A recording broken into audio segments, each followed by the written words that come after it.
I love Jesus. ఈ మాట వినగానే చాలామందికి ప్రశ్న వచ్చేస్తుంది, ఇదేంటి బ్రదర్ షఫీ యేసు అని నమ్ముకొని క్రిస్టియన్గా మారిపోయారా అని చెప్పేసి. నేను ఐ లవ్ జీసస్ చెప్తుంది ఒక ముస్లింగానే, ఒక ముస్లిం విశ్వాసిగానే నేను ప్రకటిస్తున్నాను ఐ లవ్ జీసస్ అనే విషయం. ఎందుకనంటే నాకు ఖురాన్ బోధిస్తుంది, ఖురాన్ నన్ను ఆజ్ఞాపిస్తుంది నువ్వు యేసు అని విశ్వసించమని, యేసు అని ప్రేమించమని. అందుకే నేనే కాదు, ప్రపంచంలోని 200 కోట్ల మంది ముస్లింలు కూడాను యేసు అని నమ్ముతున్నారు, విశ్వసిస్తున్నారు, ప్రేమిస్తున్నారు కూడా. ఒక విషయం చూడాలనుకుంటే యేసుని తప్పకుండా విశ్వసించాలి అని బోధించే క్రైస్తవేతర ఏకైక ధర్మం ఏదైనా ఉందంటే అది ఇస్లాం. అసలు ఏ ముస్లిం కూడా, ముస్లిం కాజారుడు ఎప్పటి వరకైతే మరియం కుమారుడైన యేసుని విశ్వసించాడో, అంటే యేసుని విశ్వసించడం తప్పనిసరి అన్నది ఇక్కడ మనకు అర్థమవుతుంది. ఉదాహరణకి మీ చుట్టుపక్కల ఉన్నట్టు ఎవరైనా మీకు తెలిసిన ఒక ముస్లింని మీరు కలిసి నువ్వు మరియం కుమారుడైన యేసు నమ్ముతున్నావా అని ప్రశ్నించండి, ఖచ్చితంగా తనిచ్చే సమాధానం ఏంటంటే 100% నేను ప్రేమిస్తాను, నేను నమ్ముతాను, నేను విశ్వసిస్తాను అని చెప్తాడు. ఎందుకంటే ఖురాన్ బోధిస్తుంది కాబట్టి. ఒకవేళ ఏ ముస్లిం అయినా లేదు నేను నమ్మను అన్నాడంటే అతనికి ఖురాన్ పరిజ్ఞానం లేదని, ఖురాన్ యొక్క నాలెడ్జ్ తనకి లేదనే విషయం నాకు అర్థమవుతుంది. సో ఖచ్చితంగా ఒక ముస్లింగా నేను యేసు అని నమ్ముతున్నాను, ప్రేమిస్తున్నాను. ఇంతకీ ఏమని విశ్వసిస్తున్నాను? దీనికను మనం ఖురాన్ గ్రంథాన్ని పరిశీలిస్తే ఖురాన్లో సూర్య మరియం అనే ఒక సూరా ఉంది, 19వ సూరా. ఇది కూడా ఒక ఆశ్చర్యమే. ఖురాన్లో సూర్య మరియం అని చెప్పేసి మరియం వారి పేరు మీద ఒక అధ్యాయం కనిపిస్తుంది. ఈ అధ్యాయంలో 16 నుంచి 21 వాక్యాలు చూసినా కానీ, సూర్య ఆలి ఇమ్రాన్ 3వ అధ్యాయం 45 నుంచి 48 వాక్యాలు చూసినా కానీ అక్కడ చెప్పబడే విషయం ఏంటంటే సృష్టికర్త అంటే దేవుడు కన్యకైనటి మరియంకి తన ఆజ్ఞ ద్వారా గర్భం దాల్చేలాగా చేసి ఎలాంటి పురుష ప్రమేయం లేకుండా యేసు అని పుట్టించారు అన్న విషయము ఖురాన్ బోధిస్తుంది. ఒక ముస్లింగా నేను నమ్ముతున్నాను. అంటే యేసు వారు కన్యక అయినటువంటి మరియం ద్వారా పుట్టారు, తండ్రి లేకుండా పుట్టారు అన్నది ప్రపంచ ముస్లింలు అందరూ కూడా విశ్వసిస్తున్న విషయం. ఇది ఖురాన్ బోధ, ముస్లింల విశ్వాసము. ఇంకా చూడాలనుకుంటే ఖురాన్లో సూర్య ఆలి ఇమ్రాన్ 3వ అధ్యాయము 45 నుంచి 51 వాక్యాలు, సూర్య మరియంలో 19వ అధ్యాయం 27 నుంచి 33 వాక్యాలు చూసినట్లయితే అక్కడ సృష్టికర్త అయిన దేవుడు మరియం కుమారుడైన యేసు ద్వారా అనేక అద్భుతాలు చేయించారు అన్న విషయం ఉంది. ఇది ముస్లింలు విశ్వసిస్తున్న విషయం. నిజంగా చెప్పాలంటే యేసు వారు ఏమేమి అద్భుతాలు చేశారు కూడా అక్కడ చెప్పబడింది. యేసు వారు చిన్నప్పుడు బాల్యంలో ఉన్నప్పుడే, ఉయ్యాలలో ఉన్నప్పుడే ఉయ్యాల నుంచే ప్రజలతో సంభాషించారు. ఇది చాలా పెద్ద అద్భుతము. ఇది ముస్లిమ్స్ నమ్ముతున్న విషయము. అంతేకాకుండా యేసు వారు ప్రజల ముందే మట్టిని తీసుకొని మట్టితో పక్షి ఆకారంలో ఒక బొమ్మని తయారు చేసి దాంట్లో తన శ్వాస ఊదగానే అది నిజమైన పక్షిగా మారిపోయేదని చెప్పేసి ఖురాన్ బోధిస్తుంది. మేము ముస్లింలను విశ్వసిస్తున్నాము. అంతేకాకుండా యేసు వారు అనేక మంది పుట్టుగుడ్డు వారికి కళ్ళు తెరిపించేవారని, కుష్ఠరోగులకు స్వస్థత కల్పించేవారని, అంతేకాక అనేక మంది చనిపోయిన వారిని కూడా తిరిగి లేపేవారని చెప్పేసి ఖురాన్ బోధిస్తుంది. ఇది ముస్లింలు విశ్వసిస్తున్నారు కూడాను. ఇలాంటి అద్భుతాలు, అనేక అద్భుతాలు యేసు వారు చేశారు అన్నది ముస్లింలుగా నేను నమ్ముతున్న విషయం. నేను ఆ విధంగా యేసు వారిని ప్రేమిస్తున్నాను కూడా. ఇదే విషయాన్ని మనం చూసినట్లయితే బైబిల్లో కూడా కనిపిస్తుంది. బైబిల్లో యోహాను సువార్త 11వ అధ్యాయం 33 నుంచి 43 వాక్యాలు మనం పరిశీలించినట్లయితే, ఎప్పుడు కూడా నేను ఒక రిఫరెన్స్ చెప్పాను అనుకోండి సార్, ఆ గ్రంథాన్ని ఓపెన్ చేసి చదవాలి. ఎప్పుడైతే మనం చదువుతామో అసలు వాక్యంలో ఏముందో కూడా మనకు అర్థమవుతుంది. ఎందుకంటే వాక్యంలో ఒకటి ఉండి నేను వేరేగా బోధించవచ్చు, అవునా లేదా? అండ్ నేను బోధిస్తుంది వాక్యంలో ఉందా లేదో చూసుకోవాలి కూడాను. అందుకే వాక్య పరిశీలన చేయాలనే విషయం ఉంది. ఇప్పుడు నేను చెప్తుంది ఏంటి? యోహాను సువార్త 11వ అధ్యాయం 33 నుంచి 43 వాక్యాలు చూస్తే అక్కడ చనిపోయినటువంటి లాజరు విషయం యొక్క ప్రస్తావన ఉంటుంది. అక్కడ లాజరు చనిపోయి అప్పటికే 4 దినాలు అయిపోయి ఉంటుంది. ఆ సందర్భంలో యేసు వారు ఆ లాజరు విషయమై ఆత్మలో మూలుగుచూ కన్నీటి ప్రార్థన చేస్తారు. అప్పుడు లాజరు చనిపోయిన లాజరు తిరిగి లేచిన ప్రస్తావన అక్కడ కనిపిస్తుంది. ఇది ఒక అద్భుతం యేసు వారు చేశారని చెప్పేసి. అదే యోహాను సువార్త 11వ అధ్యాయం 41, 42 వాక్యాలు చూసినట్లయితే ఈ అద్భుతం జరిగిన సందర్భంలో యేసు వారు వెంటనే ఏం చేస్తారు?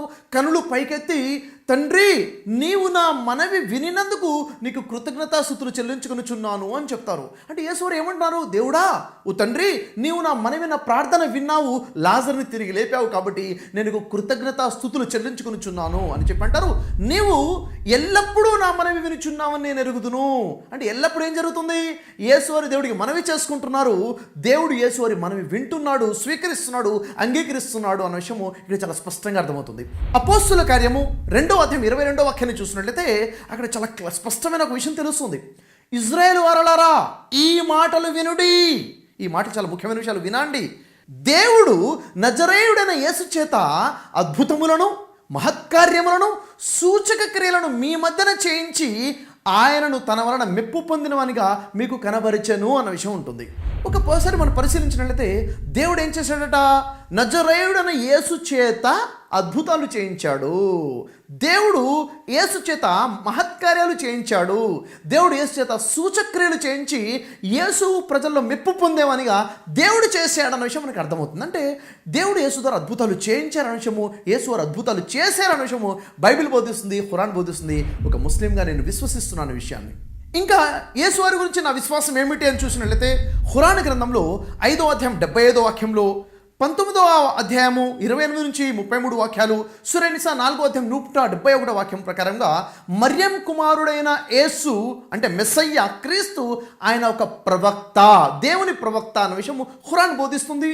నేను యేసు వారిని ఒక క్రీస్తుగా, ఒక మెస్సయ్యాగా, ఒక ప్రవక్తగా నేను విశ్వసిస్తున్నాను.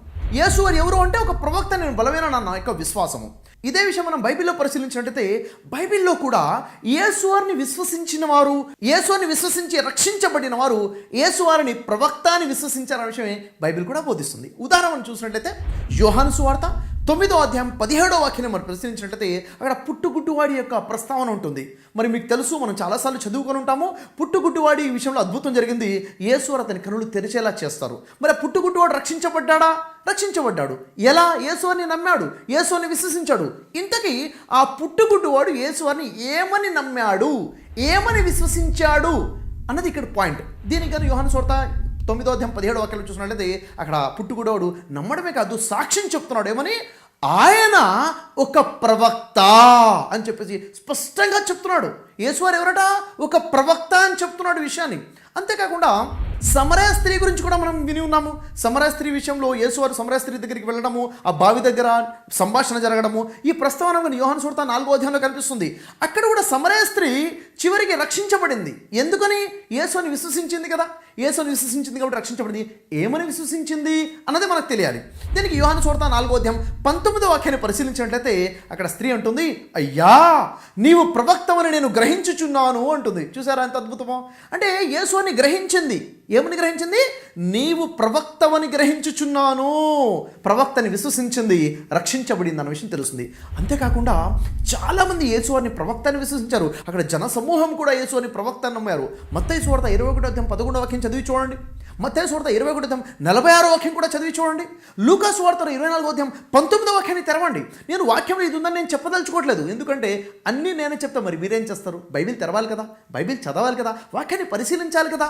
అంతేకాకుండా ఇంకా చూడండి, మత్తయి సువార్త 13వ అధ్యాయం 57వ వాక్యంలో, మార్కు సువార్త 6వ అధ్యాయం 4వ వాక్యంలో, యోహాను సువార్త 4వ అధ్యాయం 44వ వాక్యంలో, ఈ 3 వాక్యాల్లో కూడా యేసు స్వయంగా తన గురించి తానే తను ప్రవక్త అని చెప్పి సాక్ష్యం చెప్తున్నారు. అక్కడ విషయాన్ని మనం పరిశీలించినట్లయితే యేసు తన గురించి తను ఏమని మాట్లాడుతున్నారు? అక్కడ సందర్భం చూడండి.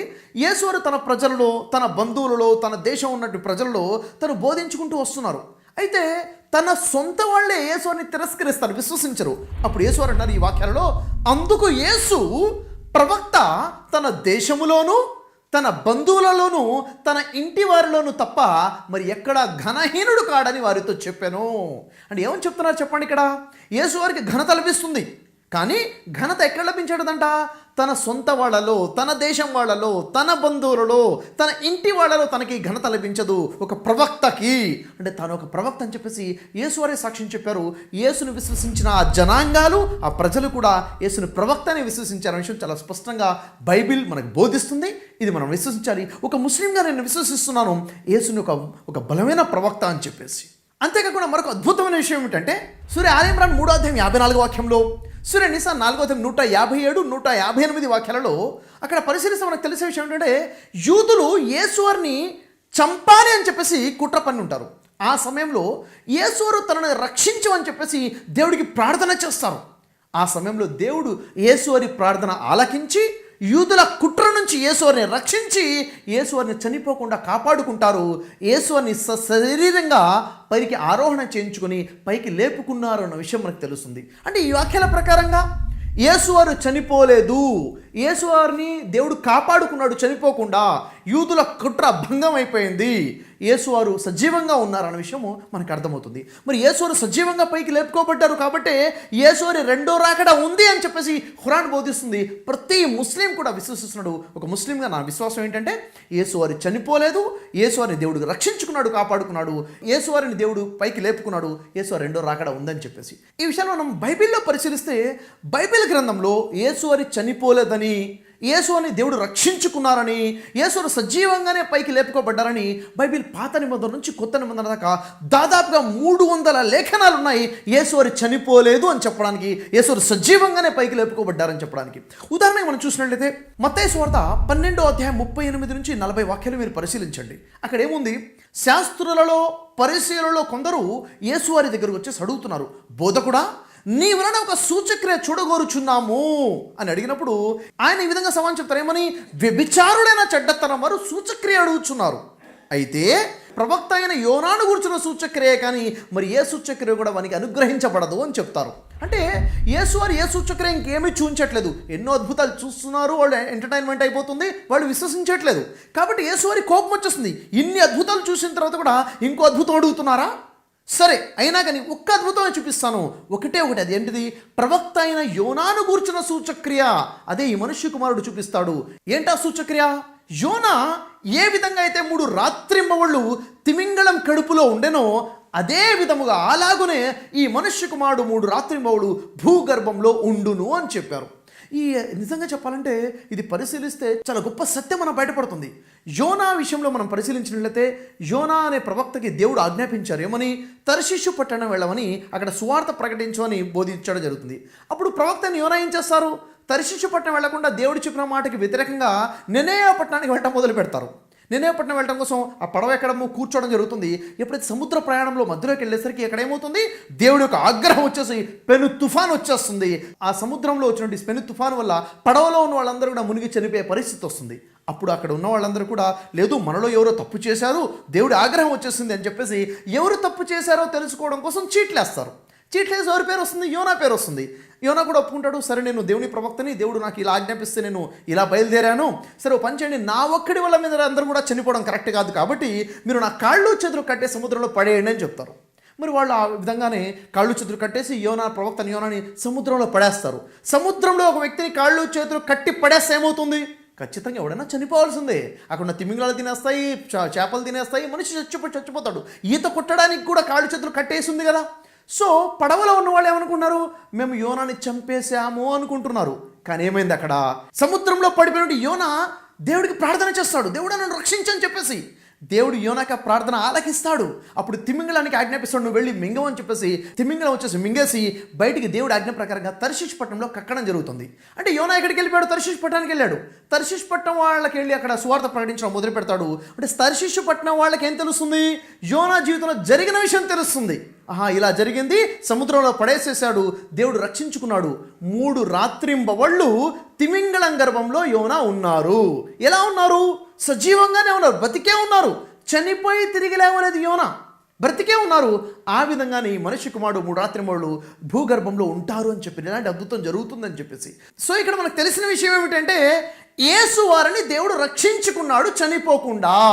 యోనాలంటే అద్భుతం యేసువారి జీవితంలో కూడా జరిగింది. యేసువారు సజీవంగా పైకి లేపుకోబడ్డారు. యేసువారి రెండో రాకడ ఉందని చెప్పేసి ముస్లింలందరూ ఎదురు చూస్తున్నారు. ఎందుకంటే ప్రవక్త ముహమ్మద్ సల్లల్లాహు అలైహి వసల్లం వారు 70 కన్నా ఎక్కువ హదీసులు చెప్పారు యేసువారి రెండో రాకడ గురించి. ప్రళయానికి సూచనగా యేసువారి రాబోతున్నారు అని కూడా చెప్పారు. ఒక ముస్లింగా నేను ఎదురు చూస్తున్నాను యేసువారి రెండో రాకడ గురించి. అంటే ఒక ముస్లింగా నేను యేసువారిని ఎందుకు విశ్వసిస్తున్నానంటే నాకు ఖురాన్ బోధిస్తుంది కాబట్టి. యేసువారి తండ్రి లేకుండా పుట్టారు అని చెప్పేసి, యేసువారు దేవుడు ఎన్నుకున్న గొప్ప ప్రవక్త, క్రీస్తు మెస్సయ్య అని చెప్పేసి, యేసువారి ద్వారా దేవుడు అనేక అద్భుతాలు చేశారు, యేసువారు చనిపోయిన వారిని కూడా తిరిగి లేపండి అద్భుతాలు యేసువారి ద్వారా జరిగాయని చెప్పేసి. మరి యేసువారి విషయంలో జరిగిన అతిపెద్ద అద్భుతం ఏంటంటే యూదుల కుట్ర నుంచి దేవుడు యేసువారిని కాపాడుకున్నాడు, సజీవంగా పైకి లేపుకున్నాడు. ఇంకా గొప్ప విషయం ఏంటంటే యేసువారి రెండో రాకడ ఉందని చెప్పేసి ముస్లింలందరూ కూడా ఎదురు చూస్తున్నారు. మరి ఇలాంటి అనేక విషయాల గురించి మనం డిస్కస్ చేసుకోవడం కోసము మీరు ఈ ఛానల్ని సబ్స్క్రైబ్ చేయండి. మరి నేను మాట్లాడిన విషయాల గురించి మీ అభిప్రాయాలు ఖచ్చితంగా తెలియచేయాలి. మీరు నా గురించి కామెంట్ చేసే ముందు నేను చెప్పిన వాక్యాలు చదవండి, బైబిల్ తెరవండి. ఇప్పటివరకు ఏంటంటే ఎవరో బోధించేశారు, మనం వినేసాం. స్పీచెస్ వింటాం, మనకు అలవాటైపోయింది. ప్రసంగాలు వింటున్నాం. వింటున్న ప్రసంగం బైబిల్లో ఉందా లేదా? వాక్య పరిశీలన చేయాలి మనం. ఎందుకంటే నోట పడున్నది మనిషిని అపవిత్రపరచదు, కానీ నోట నుండి వచ్చినదే మనిషిని అపవిత్రపరుస్తుందని చెప్పింది. కాబట్టి మనం సొంతంగా ఏదేదో చెప్పేసి అపవిత్రులు అయిపోతాము. బైబిల్లో ఉన్నది వాక్య పరిశీలన చేస్తే మాత్రము మనం అపవిత్రులం కాము, పరిశుద్ధంగా ఉంటాము అనే విషయం మనకు అర్థమవుతుంది. కాబట్టి వాక్య పరిశీలన చేయండి. మరి మీరు నాకేదైనా సజెషన్స్ ఇవ్వాలనుకుంటే తప్పకుండా కామెంట్ చేయండి, నేను చదువుతాను. ఎందుకంటే మనం కలిసి స్టడీ చేద్దాం అనుకున్నాం, కలిసి బైబిల్ స్టడీ చేద్దాం. ఇంకా మీకు శుభవార్త ఏమిటంటే ఇప్పటి నుంచి కంటిన్యూగా ఇలాంటి స్పీచెస్ నేను ఇస్తూ ఉంటాను, కలిసి డిస్కస్ చేద్దాం. నిజంగా మీకు నచ్చితే లైక్ చేయండి, నా అనుకునే ప్రతి వ్యక్తి కూడా షేర్ చేయండి. ఎందుకంటే మనందరం కలిసికట్టుగా నిత్యజీవాన్ని పొందాలి. ఈ హలోకం శాశ్వతం కాదు, పరలోకమే శాశ్వతం. కాబట్టి so finally I love Jesus.